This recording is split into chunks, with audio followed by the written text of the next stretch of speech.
Alright, so welcome back to War Chest. For this video, I'm going to be explaining how all of the different cards, or should I say units, work in War Chest. So let's get started with this video and explain how each one of these work.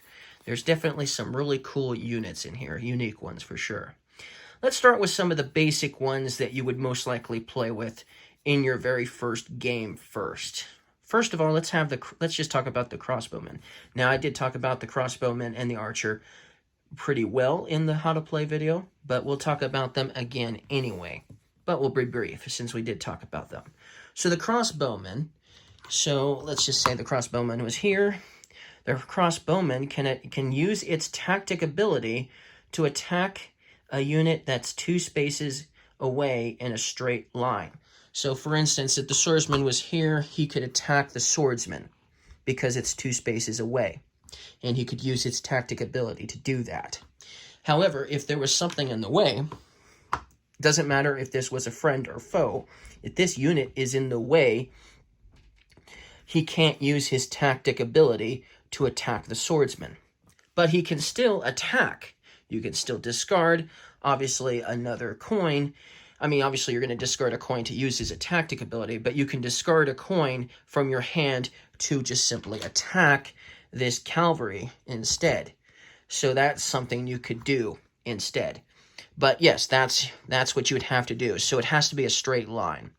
So that's how the cavalry works. I mean, that's how the crossbowman works, So let's move on to the next one. Okay, here's the swordsman.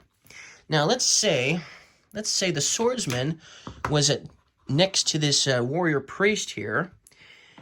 And let's say the player had a swordsman coin he wanted to discard face up in his discard pile. He could attack the warrior priest, taking it out of commission, and then he would be allowed to move 1 space if he wants to. So, for instance, I could move there after attacking. That's something the swordsman can do. That's its ability. That's what it can do. So let's move on. So the pikeman is next. So let me grab the pikeman. The pikeman has a special ability. It doesn't have a tactic, but it has a special ability. If, for instance, an opponent was to attack the pikeman, so let's say the swordsman was to attack the pikeman, and the swordsman wiped out the pikeman. Well, the pikeman has an ability that if it's attacked by an adjacent unit, your opponent removes a coin from that unit. So then the swordsman would also lose, which is why you might want to bolster a unit if you're going to attack. If you're going to attack, for instance, the pikeman, you might want to be bolstered first if that's what you're going to do, because you'll lose one for sure if you attack the pikeman up close. Of course, that does mean that the crossbowman and the archer can attack long range. So these 2 units could attack long range and take out the pikeman without losing a unit. But still, that's a pretty nice defense. Definitely a very nice, useful defense. And that's how the pikeman ability works. Okay, light cavalry. The light cavalry, it can move 1 space. Let's say if it was to move, take its move action, okay, and move 1 space by obviously discarding one of these to do it. It could move 1 space. That's something it could obviously do just like anybody else. But if you use the light cavalry's tactic ability and discard a cavalry instead, a light cavalry token instead, you can use its tactic ability to move 2 spaces instead. So that means the light cavalry will definitely help you get around a whole lot easier. But that's how the light cavalry ability is going to work if you have that unit. Okay, so the scout, it also doesn't have a tactic ability, but it can be deployed adjacent to any friendly unit. So, for instance, if I was playing the first game, my lancer here would be, if it was my first time playing, the lancer would definitely be a friendly unit because that's the setup for a first player for the first time you play the game. And so I could place the scout next to the lancer, even though even though it's not being deployed on one of these control tokens, it can deploy next to the Lancer anyway, and it could deploy any one of these locations around it. So that's how that would work. So that's the Scout's ability. Okay, that's how that would work. The Lancer is a cool ability. So let's get out the Lancer now. The Lancer has a really cool ability. So let's get the Swordsman out. Let's say the Swordsman was right up there at the very top. It means it's going to be, usually you would think it's going to take a while to get up there. You'd have to move, and then you'd have to move again. Then you'd have to spend another action just to attack.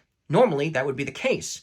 But with the Lancer, it has a tactic that allows it to move 1 or 2 spaces, then attack, all in a straight line. The Lancer can only attack by using its tactic. So that's another thing. This unit cannot attack normally, for instance, but it can attack with its tactic only, and in a straight line too. So, but it can move 1 or 2 and then attack. So, for instance, if the Swordsman was here and the Lancer was here, if it moved here to do its tactic ability, it would have to attack in this direction because it has to be in a straight line. So that means the Swordsman is safe from the Lancer because it can't attack normally, and it can only use its tactic ability to attack in a straight line. So that's the disadvantage to that. You can't attack simply right next to your opponent. So the Swordsman is actually safe right there. The Lancer would first have to move backwards 1 as a separate action, obviously by discarding a Lancer coin, and then on a future turn discard another one of these to attack, for instance. But, like I said, if the Swordsman was up here, it could move 2 spaces and then attack, taking out the Swordsman, for instance. So that's how that would work. So pretty cool ability, definitely worth using, but obviously does have some disadvantages. The Cavalry. The Cavalry can also move and attack, but unlike the Lancer, it doesn't have to be a straight line. So, for instance, the Cavalry could be here, and the Swordsman could be here, and the Cavalry could move and then attack, taking out the Swordsman. I do like using the Swordsman as a wipeout, don't I? But yes, the Swordsman. So that's how the tactic ability for the Cavalry is going to work. And of course, the Cavalry can still attack. So if he's next to the Swordsman, he could still attack the Swordsman as a separate action, obviously. But he could also move 1 space and attack. So that's how the Cavalry ability is going to work. And then the Archer ability, the last one of the first 8 cards you would play with in the first game, is obviously something we already talked about in the How to Play video. But for instance, I can attack a unit that's 2 spaces away, and it does not have to be in a straight line. So I could, for instance, attack the Berserker over here, even though it's not a complete straight line, because it only has to be 2 hexes away. And there could also be, for instance, something like a Knight in the middle, and I can still attack the Berserker 2 spaces away, even though the Knight's right here, whether it's a friendly or isn't. But yes, that's how the Archer ability is going to work. But remember, the Archer ability, its tactic ability, is the only way it can attack. So if the Berserker is here, it can't attack that close. It is just too close to attack. So you see, the Archer can only attack by using its tactic. So that's how that's going to work. So that's how the Archer ability works. Okay, the Berserker. This is a unit you want to bolster for sure. You definitely want to bolster this Berserker unit. So let's just go ahead and bolster this as much as we possibly can. We still want to keep 1 coin, however, at least 1 coin to use so it can still attack and do stuff. But yes, if the Berserker is bolstered, it can perform another maneuver again. So after the Berserker maneuvers, you may maneuver it again by discarding a bolstered coin from the Berserker unit. You may do this multiple times, so you can do this as many times as you can do it. But you may not remove the final coin, so you can never remove the final coin. So and you could do a variety of things. You could do a variety of maneuvers, for sure. Okay, so let's get out some units. Let's get out the swordsman, okay? Put him here. Let's get out the lancer, put him here. So, for instance, if I, let's say if I did have this Berserker coin, I could discard it to perform, obviously, one maneuver, because that's why I'm discarding it. So I can discard it to perform a maneuver. So let's say I wanted, for my first maneuver, I wanted to attack the swordsman. Okay, now the swordsman's gone. Then, if I wanted to maneuver again using the Berserker, I could discard a coin from its stack. So I'm going to discard a coin. Once I discard it, it's gone for good. So, yeah, so that's another thing. So you can discard a coin to do that. And then I could maneuver again. So, for instance, I could go here. And that's a whole different maneuver from attacking. But I can do it multiple times. And I can do whatever I want, pretty much, as long as it's a maneuver. So I could do that. Then I could discard another Berserker coin to take control of this area. So I could do that, for instance, on the same turn with the Berserker. Okay? And then I could discard another coin to attack this guy. I could do all of that in just one turn, but I can't remove the final coin, so that would be it. But yeah, I could use the Berserker to really go berserk, for sure. That's powerful, for sure. Now, I'm going to double-check the rulebook on that real quick, on the Berserker, because it doesn't say... No, it does not say. It does not say if I'm going to go under the assumption for the Berserker, because it doesn't say in the rulebook any further about the Berserker. But I'm going to say that the Berserker's ability that lets you discard a coin from its bolster, I'm going to say because it's still technically here, and you are technically, when it ends up here, you're losing it for good. I'm going to say that it probably will get discarded for good.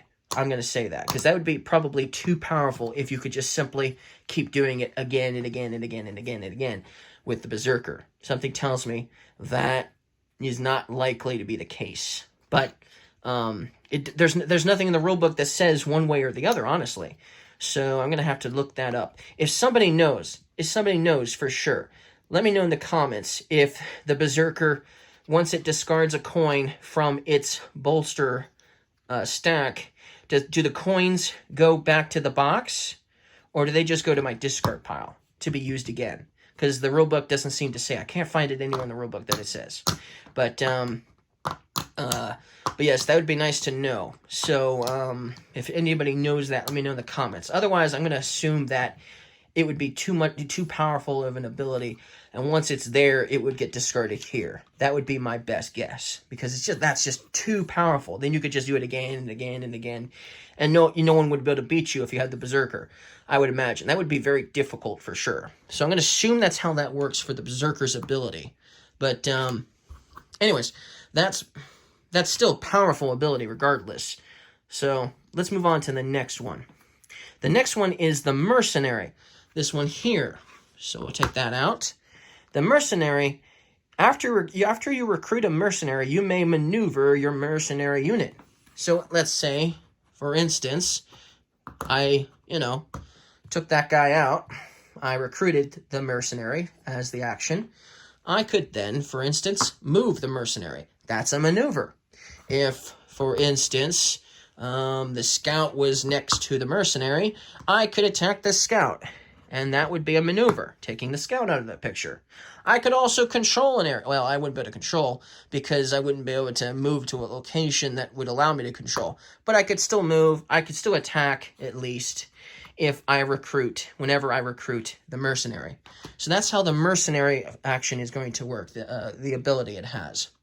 So it's still pretty cool that you can move, and that's a nice way of getting out your units fast. If you have the Mercenary, you can get this out, move it right away, and then you'll open up a space to deploy. That's pretty nice. Okay, let's move on. Okay, so the Marshal. The Marshal has a cool ability too. So let me find Marshal. Where is it? Oh, here it is. So let's say the Marshal was here, and let's take this away. I don't need it there now. Okay, so and we need another unit. So for instance, if the Swordsman was, for instance, here, and the Lancer was, for instance, here, and the Swordsman was on my side with the Marshal, so let's read what it does first, okay? So its tactic is you can choose a friendly unit that is within 2 spaces of the Marshal. So let's say the Swordsman is a friendly unit to the Marshal. The chosen unit attacks if able. So this is 2 spaces away from the Marshal. And that, it even shows you that it could be in that direction. It doesn't have to be in a straight line. So then the Swordsman, so basically you could use your Marshal's ability to have this Swordsman attack the Lancer. Pretty cool. Pretty cool. So that's how the Marshal ability works. See, I gave the Swordsman a lot of a lot of flack to begin with by using it as a test dummy for getting killed all the time. But now the Swordsman gets. Now I'm not. Now I'm not. So, anyways, let's move on. So that's how the Marshal works. Okay, the Knight has a very powerful defense. So let's say the Knight is here. Let's say the Swordsman is here. Let's say the Swordsman is an enemy of the Knight. The Swordsman cannot attack the Knight as it is right now. And why is that? Because the Knight can only be attacked by units that are bolstered. So that unit cannot attack the Knight because it's not bolstered. So there would have to be another Swordsman on there to be bolstered. It doesn't have to be bolstered a ton of times. It just needs to be bolstered by at least 1 coin, and then it could attack the Knight. But until then, it can't. So that's amazing, for sure. Knights can only be attacked by units that are bolstered. That's powerful defense. So that's the Knight's ability. Cool. Moving on. But if you look at this, here's the thing. You'll notice this diagram here shows a unit that's further away. Let's say this was the crossbowman, and it attacks the Knight. You'll notice there's no X on it like there is this unit that's next to it. So even though the Knight is protected... Oh, see? Oh, once again, you'll notice there's actually two units there. So this is bolstered, this is not bolstered. So even the archer, even though the archer and the crossbowman can shoot farther away, and they're using their tactic to attack, it's still considered an attack regardless, and so therefore, there would have to be 2 archer coins in a stack in order to attack the Knight even from a distance. So that's awesome. Awesome defense, even safe from the archer until it's been bolstered. Cool. Okay, so the Ensign. Its tactic ability is you can choose a friendly unit within 2 spaces of the Ensign, and the chosen unit performs a normal move to a space within 2 spaces of the Ensign. So, for instance, the Ensign could be here, and you could have the Scout, for instance, here. You could use the Ensign's ability, its tactic ability, to move the Scout. But that Scout would still have to be within 2 spaces of where it moved to. So I couldn't, for instance, move the Scout here because now that's too far away. So if, for instance, the Scout was here, I could move it 1 space this way, for instance. So I can only move it within a certain amount of space away from the Ensign. But that's its ability. That's its tactic ability. Not the best ability out there, I gotta say. That's probably not the best, probably the worst I've seen as far as abilities are concerned. But that's something you can do with that one.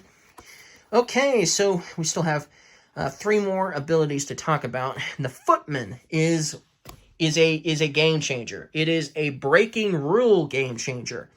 So normally, when you have a unit that's been deployed, the swordsman, there can only be 1 swordsman out on the field of battle at a time. Okay? And that's the same for pretty much every unit here, except 1. Only 1 breaks the rule. Let's read what it says. It says 2 footman units may be deployed at a time. So, for instance, even though I have a footman. Let me find the footman. It's this one here, right? So the footman, for instance, I could have a footman out, but I could actually deploy another footman. There could be 2 footmen out, for instance. That's amazing. It's the only one that can be, there can be multiple footmen out. I could actually technically have multiple footmen. I could have 3. I could potentially have 4 out. 4 separate footmen out at once. I wouldn't want to do 5 because I still need this coin to move them around and to attack and stuff. But I could potentially have 4 footmen out at once. And then its tactic ability is amazing. When you perform one maneuver with each footman unit on the board. So whenever you discard a footman coin to perform a maneuver, you can perform a maneuver with each footman unit on the board. So let's get some examples out. So we have a swordsman here. We have a footman who's there. We have a footman who's here. They could do a variety of different things. So let's say these all 4 footmen are out. Let's get another unit out. Ooh, how about this one here? So for instance, I could have this footman, and I'm only discarding 1 coin to do all this, by the way. So I don't need to have multiple coins to discard in order to do this function more than once. I just need 1. But yes, I could discard this face up to use this footman to attack the swordsman. Then I could use this footman to attack the warrior priest. Then I could use this footman and move it 1 space. And then I could use this footman here to take control of that location. I could do multiple things, and they don't even have to be the same. So I could attack, I could move, I can control. I could do all 3, or I could do whatever I want out of those 3 with the footman that I have out. Powerful. Footman is definitely one of the most useful out there for sure. This is not something you're going to want to bolster because its ability is just amazing. So that's how the footman ability is going to work. Powerful, powerful ability, to say the least, for sure. And then warrior priest, we're probably going to be using him soon, so I'll leave him out. Okay. The royal guard is next, so 2 more abilities. Okay, here's the royal coin. Okay, so here is the royal guard. The royal guard, its tactic ability allows you to discard the royal coin to move the royal guard. So for instance, this gives you something else to use your royal coin for. If you have the royal guard, you can discard this face up, I would imagine, because you're using it to move. Yeah, face up. You would discard this face up to move the royal guard 1 space. You can do that as a tactic. That's pretty cool. So you don't necessarily need another one of these coins to move. You could use this to move. That's pretty cool. But you can still use another one of these if you could still discard this to move. So that's cool. So let's read what its other ability is.